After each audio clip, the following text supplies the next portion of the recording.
to the World Health Organization's COVID-19 lead. That's Dr. Maria van Kerkhove. She joins us from Geneva, Switzerland. Good to have you with us, Doctor. Hi, Margaret. Thanks for having me.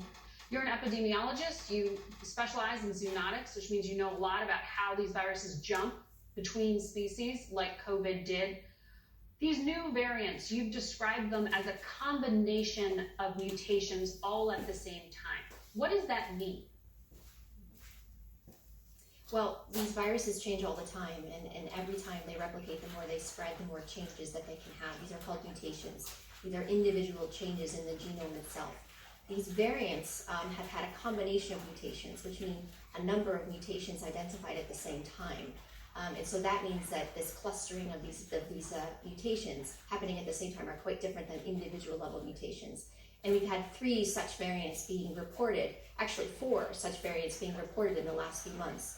The first in Denmark, the second reported from the United Kingdom, the third from South Africa, and the fourth from Brazil.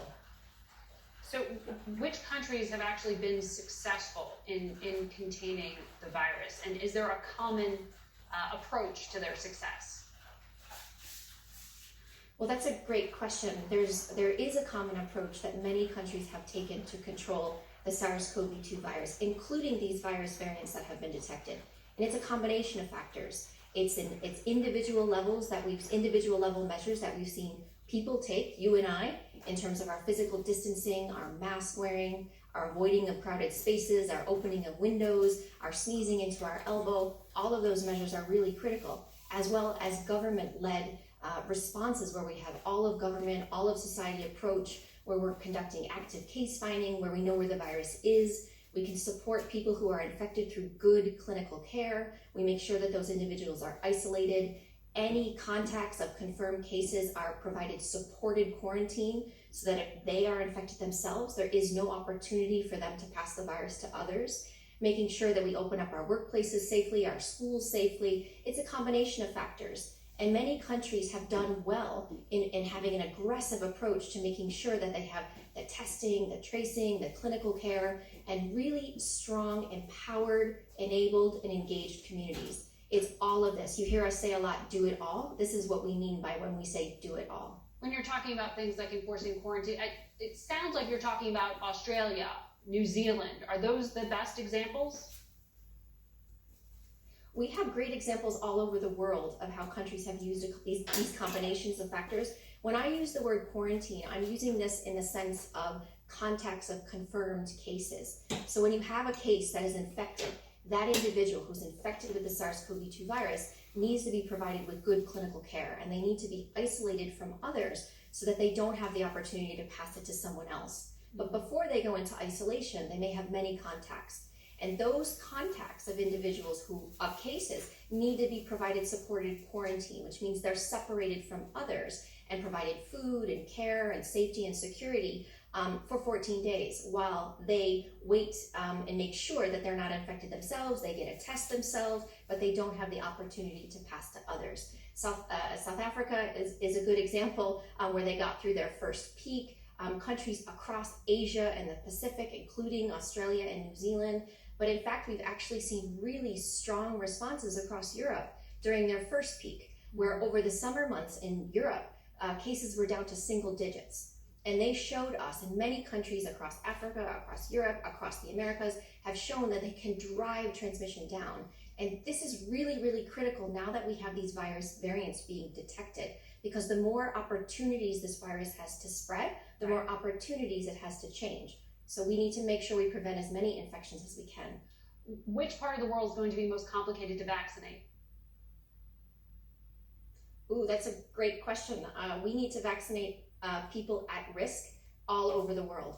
So I think there are different complicating factors in different parts of the world for different reasons. But what we want to make sure that we do is, number one, that we have multiple safe and effective vaccines that are in production that continue to be tested, continue to be studied, to continue to come online. Are you concerned by this AstraZeneca all over the world? Say that again? Are you concerned by this reporting that AstraZeneca's vaccine may not be effective against the South African variant B1351? Yes, so the B1351 variant first identified in South Africa, there's a number of studies that are underway to look at the response of the body, the immune response of the body, but also the impact of vaccination. There are some preliminary studies suggesting reduced efficacy, but again, those studies aren't fully published yet, and our group, our independent panel group on vaccinations is meeting tomorrow to specifically discuss the AstraZeneca vaccine as well as the results coming out of South Africa to determine what does this mean in terms of the vaccines going forward. But this is why it's really, really critical that we have more than one safe and effective vaccine. We cannot rely on only one product, and that is not the goal of anyone around the world. So that is definitely something we need to continue to push forward. But again, vaccines are not just enough. It's vaccination that's really critical. We need to make sure everyone who is at risk, the elderly, people who are most at risk for severe disease, receive the vaccine in all countries around the world, as well as health workers all around the world, as opposed to everybody in just a handful of countries. World Health Organization investigators, a year after the outbreak began in China, have now been allowed in to look at what happened on the ground. Is this just a show by the Chinese government? No, it's not. In fact, we have a team of 10 international scientists. You call them investigators, but indeed they're scientists from a number of different technical fields, as well as people from WHO, my colleagues, and we have colleagues from FAO and OIE who are supporting the mission as well. And these are studies that are ongoing to find the virus origins and understand the intermediate hosts. What were the zoonotic origins of this pandemic? And this is really, really critical from a public health perspective so that we know when we can take steps further to prevent this from happening again.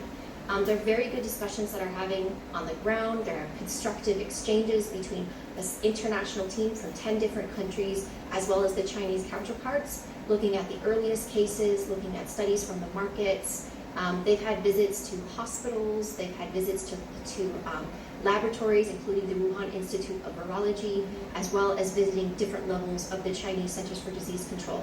So we're hoping for the report as soon as possible, and that will be made available as soon as it can be. All right, Doctor, thank you for your time.